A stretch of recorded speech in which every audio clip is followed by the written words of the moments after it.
muqdisho xilligan waxay u muuqanaysaa furin qaraxyada iyo dilalka u saaxiib ah cabsi walwal iyo quus ayay wajahayaan shacabka caasimadda ku nool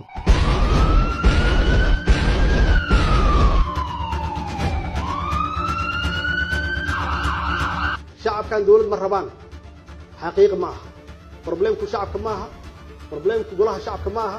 problemku waa madaxda la doorto weeye oo dadku quus gaarsiiya sanadkan hadda uu bilowday ee 2019 waxa magaalada ka dhacay 23 qarax inta la xaqiijiyay 145 qof ayaa naftooda ku waayay qaraxyadan oo ay qaarkood daba socdeen weeraro toos ah shacabka muqdisho amni darrida waxa u sii dheer ganacsi xumo iyo dhaqaale la'aan sababtoo ah wadooyinkii halbowlaha u ahaa isku socodka gaadiidka iyo dadka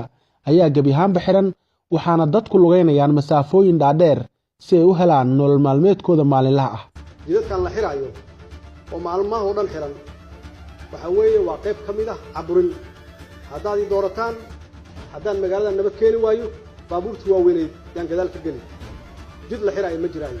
amni xumida caasimadda waxaa sabab u ah qodobadan isbedeladii lagu sameynayay hoggaanka ciidamada labadii sano ee la soo dhaafay waxa ay keentay isku dhaxyaac iyadoo ay xusid mudan tahay in min 3 jeer la bedelay talisyada qaarkoodna 4 jeer kalsoonidii ciidanku ku qabeen madaxda qaranka oo gabi ahaan baluntay kadib hadallo xanaf iyo gaf ku ah ciidanka oo dhowr jeer ay jeediyeen madaxda dawladda iyadoo taasi sidoo kale ay keentay inay iska hor yimaadaan ciidamada iyo saraakiishii ay u arkayeen markaasi in jeclaysiga lagu magacaabay tan ugu muhiimsan oo ah inaysan lahayn inaan la siin caqiido ay ku dhintaan laakiin waa geesiin markay xabadda maqlaan waa wajahayaan meesha xabadda ka socoto laakiin sida ay shabaab caqiido u leeyihiin ay u aaminsan yihiin hadday dhintaan inay janno galayaan annaga uma diyaarsanin umana diyaarin ciidankeena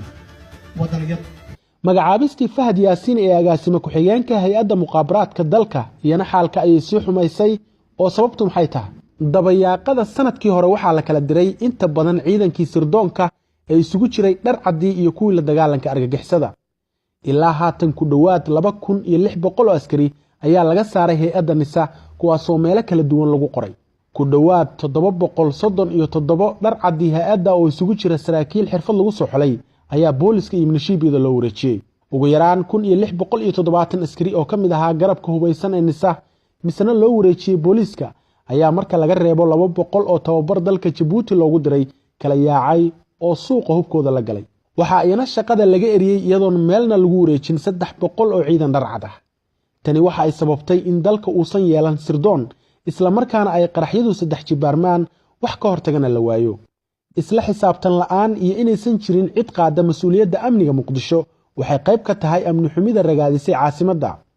waxa mar u bareeray mas'uuliyadda amniga oo qorshe dhammaystiran la yimid gudoomiyihii iyo duqii hore ee muqdisho Taabid Cabdi Maxamed wuxuu dalbaday in amniga muqdisho lagu soo wareejiyo lagulana xisaabtamo arrimaha nabadgelyada oo kale Soomaalidu waxa tiraahay lagu wareejiyo nabadgelyada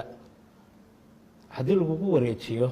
mas'uuliyadda wad ka fiicnaanaysa hay'adaha amniga hadda gacanta ku haya sida nisa iyo booliska iyo gobolka banaadir ma ka fiicnaanay horta markastaba ma ahan aan kaliya qof wax lagu wareejinayo horta runtii waxaan ka hadlaynaa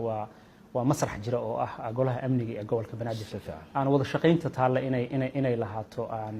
lahaato mid la isku kaashado haday noqon lahayd heer gobol iyo heer qaran oo la isku kaashado laakiin ugu dambeyntii marka ay tahay heer gobol nidaamkeeda iyo isla xisaabtankeeda iyo wajiyadeeda in wada shaqayn guud laga sameeyo haday tahay mid gobolka iyo mid qaranka balse madaxda sare waa ay dafireen howlkarnimada uu muujiyay Taabid waxayna xilka ka qaadeen 22 January 2018 maanta laga bilaabo cashuur la bixinaysa dukaan ku furaanaya ma jiro business kale ku furaanaysa ma jirto dawladdu waxa ay sheegtay in bulshada muqdisho bil kasta canshuur ahaan u bixiyaan 14 milyan oo dollar lacagtan marka la isku daro sanadkii waa 168 milyan oo dollar waana kala bar miisaaniyadda dawladda ee sanadkii oo dhan lacagtan oo si hufan dawladdu u maamusho waxa hubaal ah in amniga wax badan looga qaban lahaa balse ma dhicin madaxweyne Farmaajo kolkii uu Urdunka ahaa shacabka taageerada weyn u muujiyay waxay ahaayeen reer Muqdisho nasiib darrase ballanqaadadii uu dareenkooda ku hantay waxba kama suurtagelin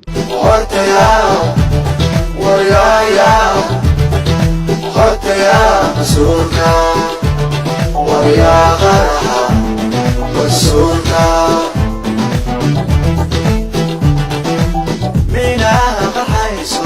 maana laha